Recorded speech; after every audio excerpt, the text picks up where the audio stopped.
My grandmother's will changed my life in a way I never expected.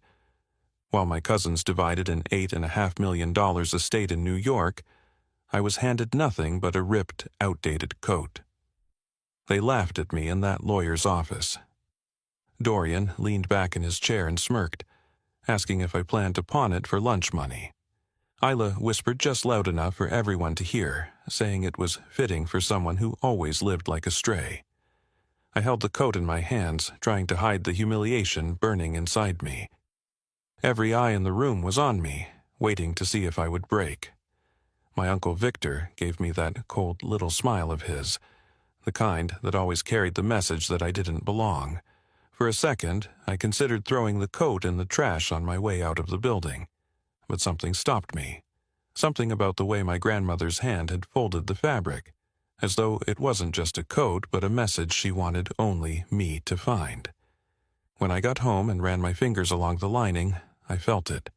A hard ridge, out of place, hidden beneath the stitches. I grabbed a pair of scissors and sliced it open. A small sealed envelope slipped onto the floor. My chest tightened. I opened it, and when I read the words inside, my hands started to shake so badly I nearly dropped the letter. When I walked out of that Manhattan office clutching the worn coat, it felt as though every ounce of dignity had been stripped from me. The polished marble floors, the golden light streaming from chandeliers, and the smell of expensive cologne lingering in the air all belonged to the world of my cousins. I was just a shadow at the edge of it, the forgotten grandson who had no claim to the Grant fortune. I am Elias Grant, 32 years old, and for as long as I can remember, money has never been my ally.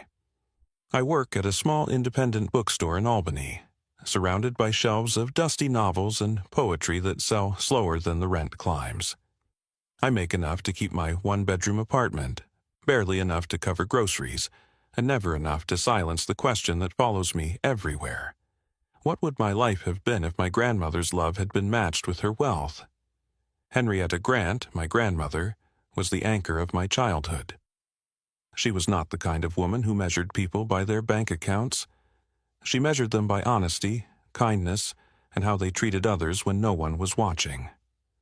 After my mother, Lenora, passed away when I was just 10 years old, it was Henrietta who kept me afloat. She brought me into her kitchen, taught me to stir soup while telling stories about her own childhood during the Great Depression, and reminded me that strength was not about loudness, but about quiet persistence. My Uncle Victor never saw me that way. He saw me as a burden. He married into the family after my mother's death, and from the moment he arrived, he treated me as though I had trespassed into a life that did not belong to me. Victor was sharp in his business dealings, ruthless in his judgments, and determined to mold his children into the same. His son, Dorian, grew into arrogance with ease, and his daughter, Hyla, sharpened her tongue into a weapon. The three of them lived in penthouses and wore tailored suits while I learned how to stretch a dollar at the grocery store. That day in the office, as the lawyer read the will, the gap between us felt wider than ever. The estate was valued at $8.5 million, split cleanly between Dorian and Isla. They exchanged glances of triumph, the kind of look people give when they believe they have won a race no one else could even enter. My name was mentioned once, attached not to stocks, property, or savings, but to an heirloom coat, described as though it were a consolation prize. When the coat was brought forward, wrapped in crisp white tissue paper, I already felt the sting. Dorian let out a short laugh, shaking his head. "All those years, and this is what you get," he said. His voice carried amusement, but beneath it was cruelty.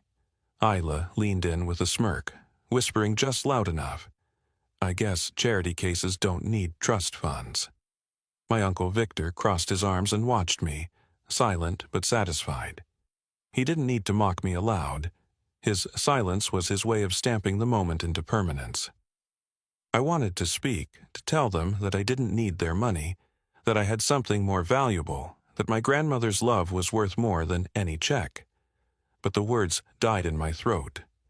I could feel heat crawling up my neck, humiliation pressing down on my chest until breathing became difficult.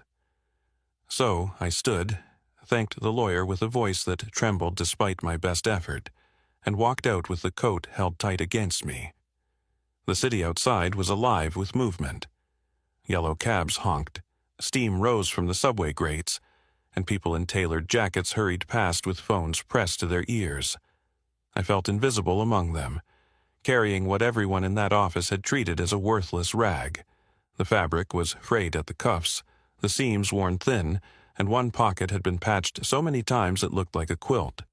Yet, when I held it close, I remembered winter nights when my grandmother draped it over my shoulders as I sat at her kitchen table with a bowl of soup. It smelled faintly of cedar, the way her house always did. I kept replaying her decision in my mind. Why would she give me nothing more than this coat? She knew the life I had. She knew how hard I worked just to scrape by. She knew how Victor and his children treated me. Was this her final message to me, a reminder that I would never belong in the family's circle of privilege, or was it her way of saying that love cannot be measured in assets? By the time I reached my apartment, the humiliation had mixed with anger. I threw the coat onto the couch, pacing the floor as Dorian's words replayed in my head.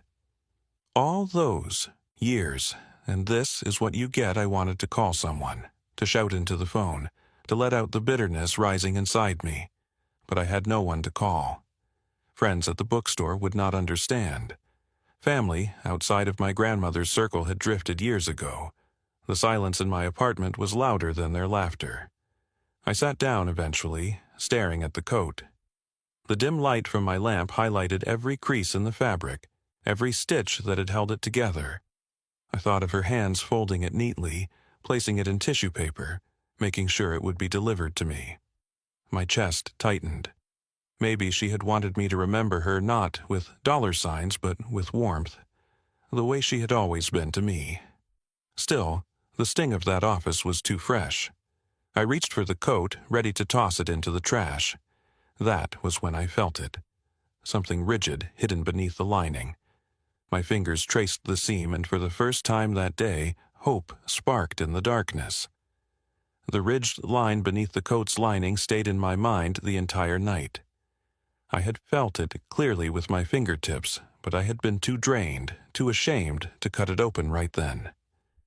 I lay awake on the old couch, staring at the ceiling, replaying the sneers from my cousins. The sound of their laughter clung to me like smoke. I imagined them celebrating at some rooftop bar, raising glasses of champagne, clinking their crystal flutes over the millions that had landed in their laps. Meanwhile, I sat alone with a second-hand lamp and peeling paint on my walls, holding a coat that seemed to announce my place in life. Forgotten, left behind, insignificant. By morning, humiliation had hardened into anger. I pulled on my jacket, shoved the old coat under my arm, and walked to the corner diner for breakfast. The bell jingled as I entered. I slid into a booth, the coat pressed against my side like an unwanted reminder. The waitress, Marla, set down coffee without asking. She had seen me often enough to know I could not afford more than eggs and toast. She eyed the bundle beside me. "New coat?" she asked. I shook my head. "Old one." My grandmother's Marla smiled faintly, unaware of the storm churning in me. "Then it's worth more than any new one," she said before moving on to the next table. Her words were meant kindly, but they stung. Worth more? To me, it felt like proof that I had been dismissed. To Dorian and Isla, it was the punchline to a private joke. My uncle's smirk haunted me most of all. He had wanted this ending, had worked toward it, making sure I was always the outsider. Now he had succeeded. The conflict was not only with them, it was within me. A part of me wanted to cling to the coat as a relic of my grandmother's love. Another part wanted to burn it, to erase the humiliation it carried. I could not decide which voice was louder. After breakfast, I walked through the city with the coat folded in my arms. The autumn wind bit at my face. I passed storefronts filled with suits I could never afford, couples dining at tables I would never sit at, and cars I could never dream of driving. Each window reflected me back at myself, a man in thrift store clothes carrying a relic from another life. As I reached the subway entrance, I stopped at a trash bin. I stood there staring at it, coat in hand. All I had to do was lift the lid and drop it inside. It would be over. I could return to my bookstore job, bury the memory of the will reading, and let the Grant family live in their world of penthouses and privilege. For a moment, the idea felt freeing. Then my fingers brushed the lining again. That hard line beneath the stitches was unmistakable. It had not been there when my grandmother wore it around the house years ago. She had added something. Why? The thought caught hold of me like a hook. I pulled the coat back against my chest and descended into the subway instead. On the train ride back to Albany, I kept the coat across my lap. The car was crowded, strangers pressed shoulder to shoulder, but all I could think about was that seam. I remembered how my grandmother had folded it so carefully. She had not simply tossed it into a box. She had wrapped it in tissue, ensuring it would be delivered to me intact. My chest tightened with a new possibility. Maybe this was not rejection. Maybe it was something else. But doubt whispered too. What if it was nothing? What if it was only the uneven stitching of an old coat? If I cut it open and found scraps of paper or nothing at all, then the last shred of hope would vanish. I would have to accept what my family believed, that I was worth nothing. By the time I arrived back at my apartment, the debate inside me had reached a fever pitch. I dropped the coat on the couch and paced the floor, my heart hammering. The voices of my cousins would not stop echoing in my ears. Dorian's laugh, Isla's hissed remark, Victor's silent approval. They had humiliated me in front of a lawyer, in front of the city, in front of the memory of my grandmother. I stopped pacing and looked at the coat. It lay there, silent, but full of weight. If I ignored it, I would live with the gnawing question forever. If I opened it and found nothing, I would collapse under the truth. The fear of both choices tore at me. That night, I dreamed of my grandmother's kitchen. I was 10 years old again, sitting at the table while she stirred soup. She looked over her shoulder at me with the same eyes that had always carried warmth. "Elias," she said, "you cannot let them tell you who you are. You must find out for yourself." I woke with tears on my face. The next morning, I made my decision. I set the coat on the table, cleared the space, and pulled a pair of scissors from the drawer. My hands trembled as I slid the blade under the seam. With each careful cut, threads snapped like tiny whispers. The sound filled the room. When the final stitch broke, my fingers slipped inside. The hard ridge was there. I gripped it and pulled. Out came a small envelope, sealed tightly, its edges yellowed with age. I stared at it, my breath shallow, the weight of everything pressing down on me. This was it. Whatever my grandmother had left me was inside. My humiliation, my anger, my doubt, all of it balanced on this one fragile piece of paper. The envelope sat in front of me, its edges frayed and its seal unbroken. I stared at it as though it were alive, waiting to see if I had the courage to face what it carried. My grandmother's handwriting stretched across the front, looping and uneven with age, but unmistakably hers. I had seen that handwriting on recipe cards, birthday notes, and the small reminders she used to stick on the refrigerator. Seeing it again now made my chest ache. I picked it up and held it in my hands. It was light, fragile, and yet it seemed to weigh more than the entire world. I thought about leaving it sealed, hiding it in a drawer where it would never have the chance to confirm my fears or answer my questions. If I never opened it, then at least hope could live. But hope mixed with fear is not peace. It gnaws at you every time you sit still. I thought of Dorian's smirk, Isla's sharp whisper, and Uncle Victor's satisfied silence. They believed I had been cast aside. They believed I was nothing. My jaw tightened. I refused to carry that humiliation for the rest of my life. If my grandmother had left me a message, I needed to know what it was. even if it broke me. I set the envelope down, walked to the sink, and splashed cold water on my face. My reflection in the cracked bathroom mirror looked back at me with hollow eyes. I whispered, "You have nothing left to lose." My voice was unsteady, but it was the only push I needed. Back at the table, I slid a knife gently under the seal. The paper cracked as it tore open, releasing a faint musty smell of old cedar and ink. My hands trembled as I unfolded the letter inside. The paper was thin, the handwriting shaky, but every stroke was filled with intent. Before I read it, I hesitated again. Memories flooded me. My grandmother laughing in the garden as I chased fireflies. Her hands steady on mine as she taught me how to knead dough. Her voice telling me stories late into the night when I was too afraid to sleep alone. She had been more of a parent than anyone else ever was. She had been my shelter. Could this letter reveal that she had seen me as less than her other grandchildren all along? The fear nearly made me fold it back and tuck it away. But then I heard her voice in memory, calm and steady. "Elias, truth is never your enemy. Lies are," I began to read. The first line was simple. "My dearest Elias, if you are holding this letter, then you are the one I trusted most." I stopped, stunned. My breath caught in my throat. The words were not rejection, they were trust. I read on. She wrote of the estate, the way Victor and his children had always worshipped appearances. She explained that leaving them the fortune was not a reward, but a test. She wanted to see what they would do with wealth when it was placed in their hands without effort. She knew greed would consume them, and she wanted me far from that destruction.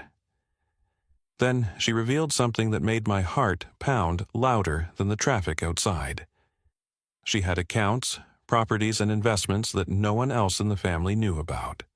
Assets she had kept separate from the estate, secured under my name, with instructions hidden in the letter on how to access them. She had not left me behind. She had left me everything that truly mattered to her legacy. I dropped the letter to the table, overwhelmed. My head spun, my chest ached, and my vision blurred. For so long I had believed I was the forgotten one, the unworthy grandson, but here it was, in her own handwriting. I was the one she trusted most. The coat lay crumpled beside the letter, its seams torn open, the fabric rough under my fingers. It no longer looked worthless. It looked deliberate, chosen, a vessel for the truth. She had hidden her last words where only I would think to look. She knew Victor would never bother with it. She knew Dorian and Isla would sneer and toss it aside. But she knew I would hesitate, hold on, and discover the secret within.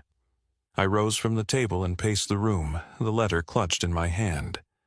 Questions tumbled through my head. Why me? Why had she chosen me to carry this weight? Did she know how unprepared I felt, how small I often saw myself? Then I remembered the nights when she told me I was stronger than I realized. She had believed in me long before I could believe in myself. Still, fear pressed against my ribs. If the letter was true, then my life had just changed forever. Money on that scale was something I had never touched, never even imagined. Could I handle it? Would I become like them if I allowed wealth to dictate who I was? The thought chilled me. I sat back down, read the letter again, and reached the final lines. Elias, wealth reveals the truth in people. That is why I give it to you. You cared for me when no one else did. You never saw me as a bank or a burden. You saw me as your grandmother. You have the heart to carry this. Promise me you will not let them break you. Promise me you will remember who you are. The words blurred as tears filled my eyes. I pressed the paper to my chest and closed my eyes. I whispered into the quiet room, I promise. The decision was made. I would not run from this responsibility. I would not let fear or humiliation drive me. I would follow the instructions, contact the lawyer named in the letter, and step into the life my grandmother had prepared for me in silence. For the first time in years, I felt something close to hope. I folded the letter carefully, slid it back into the envelope, and placed it inside the coat's inner pocket where it belonged. The coat was no longer a symbol of rejection. It was a key, a bridge from humiliation to redemption. My grandmother's final gift. The following morning, I woke with the letter still pressed against my chest. My eyes were swollen from the tears that had carried me into sleep, but my body felt steadier than it had in months.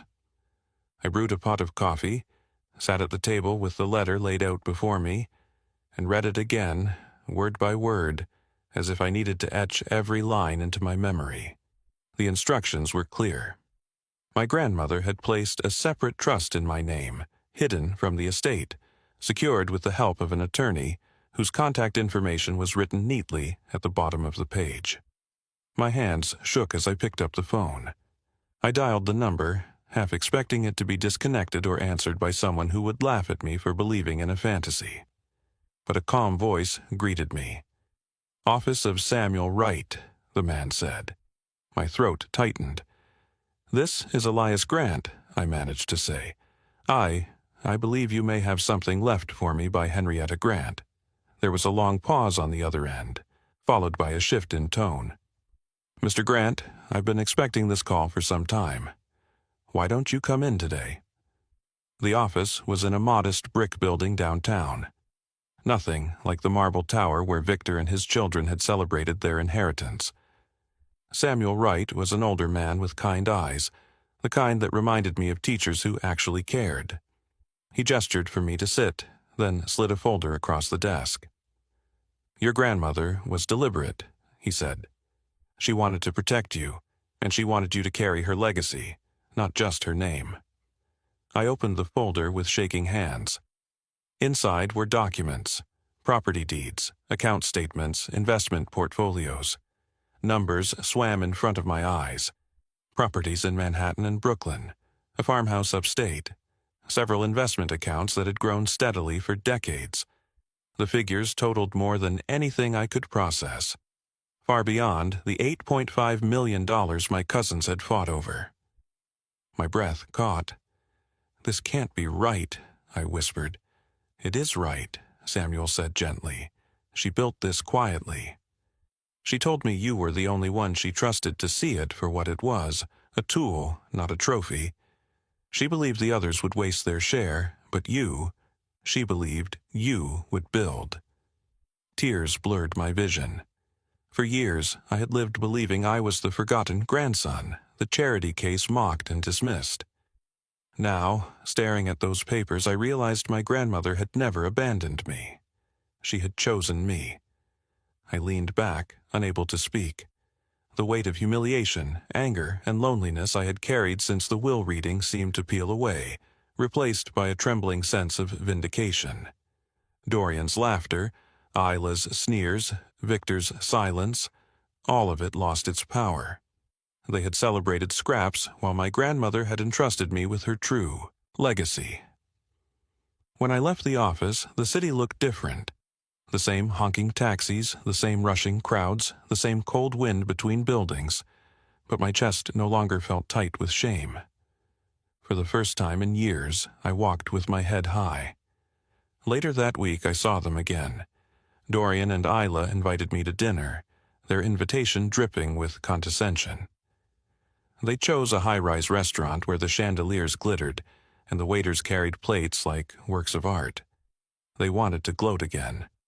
I arrived wearing the same coat, now stitched carefully where I had cut it open, the envelope still resting inside the pocket like a heartbeat. Dorian leaned back in his chair when he saw me. "Still hanging on to that thing? Maybe, if you polish it enough, someone will think it's vintage." Isla laughed. "Elias, you could have joined us in Paris if you'd gotten something real from Grandma. Instead, you're stuck in Albany with that rag." Their voices no longer pierced me. I smiled, calm and steady. "You're right," I said. "All I have is this coat. But sometimes the things people overlook are worth more than they realize." They scoffed, rolling their eyes, already dismissing me. That was fine. Let them. They didn't know what I carried in my pocket. and they never would. On the train home, I pulled the letter out and read it again. My grandmother's words steadied me. You have the heart to carry this. The truth was, she had given me more than money. She had given me back my sense of worth. She had reminded me that the world does not decide who you are. The people who love you, who truly see you, are the ones who define your place. Back in my apartment, I hung the coat carefully in the closet. I touched the fabric one last time and whispered, "Thank you, Grandma." That night I lay in bed wide awake, not from fear, but from possibility. My grandmother's trust meant I had the chance to shape a future that did not look like the cold arrogance of Victor or the greedy laughter of Dorian and Isla. I had the chance to build something better, something lasting, something she would be proud of. The humiliation of that will reading had nearly broken me, but it was the beginning of a truth I could never have imagined. In that cracked office, when the lawyer handed me a torn coat while everyone else celebrated millions, I thought I had lost everything. Now I understood I had been given everything that mattered. The power of that realization swept through me like a tide. My grandmother had not left me behind, she had chosen me. And with that choice, she had given me the chance to rise above the people who tried to keep me small. The days that followed were unlike anything I had ever experienced. For the first time, I did not wake to the sound of my alarm dreading another long day of shelving books while my paycheck slipped through my fingers before the month was over. Instead, I woke with a letter that gave me a new sense of purpose. My grandmother's words echoed in me every morning. She had trusted me. She had seen me not as the forgotten one, not as the burden Victor always called me, but as the only one strong enough to carry her true legacy. At first, I told no one. The weight of what she had left me was too great to reveal. The money, the properties, the accounts, it was overwhelming. But even more overwhelming was the responsibility. I thought about my grandmother's kitchen, the way she taught me that strength was not measured by how much you had, but by how you treated others when you had it. I knew I could not let her down. Victor, Dorian, and Isla continued flaunting their inheritance. They posted pictures online of trips to Paris, parties in penthouses, and shopping sprees with designer bags piled high. To them, the estate was proof of their worth, a trophy they could wave in the faces of others. Yet behind their polished smiles I could already see the cracks. Dorian's arrogance grew louder. Isla's tone became more desperate, as if she feared losing her grip on the lifestyle she had been handed. Months later, I learned that their millions were shrinking fast. Investments were squandered on bad deals. Luxury became a hungry beast that devoured everything they owned. By the end of the year, they were still living in expensive apartments, but whispers of debt followed them. Then, one evening, as snow began to fall outside my apartment, I received a call. It was Isla. Her voice, usually sharp and confident, trembled. "Elias," she said, "can we talk?" "Maybe over dinner." I could hear the strain she tried to hide. For years she had mocked me, laughed at me, treated me as if I were beneath her. Now she reached out, not with laughter, but with desperation. Dorian followed days later with a message full of forced friendliness, asking if I wanted to catch up. I knew what they wanted. They had begun to sense the truth. Somehow they knew I was not struggling anymore. I met them once more, this time in the same restaurant where they had mocked me for wearing the coat. Dorian's suit looked sharper than ever, but his eyes darted nervously when he spoke. Isla kept her voice sweet, but her hands twisted the napkin in her lap. They tried to ask careful questions, circling the subject, probing without directly begging. I listened, calm and steady, sipping water as though I had all the time in the world. When the moment came, I leaned forward. "You mocked me when all I had was this coat. You laughed when I walked out of that office, and yet this coat carried something you could never buy, her trust. I don't need to prove that to you, but I will never forget how you treated me when you thought I had nothing." They fell silent, their arrogance deflating like a balloon pricked with a pin. For once, they had no words. I left them there, not with anger, but with clarity. I no longer needed their approval. I no longer carried their mockery like a wound. My grandmother had healed that the moment she entrusted me with her secret. In the months that followed, I began to put her legacy to use. I restored the farmhouse she had left upstate, turning it into a community center for children who had grown up the way I had, lonely, overlooked, uncertain of their worth. I funded scholarships for students who could not afford college, but had the determination to push forward. I built something that honored her, something that reflected the heart she had always given me. The coat still hangs in my closet. I do not wear it often, but sometimes on quiet nights I take it out, trace the stitches I cut open, and hold it close. It reminds me of where I began. It reminds me that even when the world laughs, even when family betrays you, love has a way of breaking through. The lesson my grandmother gave me is one I will carry forever. Money reveals who people are. Some will waste it, some will worship it, and a rare few will use it to build. She trusted me to be one of the few. As I sit here telling this story, I think back to that day in the lawyer's office when humiliation pressed me down and I believed I was nothing. If I had thrown the coat away, I would never have found the envelope. I would never have heard her last words. I would never have discovered that what seemed worthless was worth more than gold. To anyone listening who feels overlooked or dismissed, remember this: value is not always visible on the surface. Sometimes it is hidden in the places others mock or ignore. Sometimes the smallest thing can hold the greatest gift. My grandmother's legacy was not only the wealth she hid in that coat. It was the reminder that I was never forgotten, never unworthy, and never powerless. That is the gift I carry now, and it is greater than any fortune. If this story moved you, share it with someone who needs a reminder of their worth. Leave a comment below and tell me what part of the story resonated most with you. Hit the like button if you want to hear more real stories told from the heart, and most importantly, subscribe to the channel so you never miss the next one. Thank you for being here, and thank you for listening.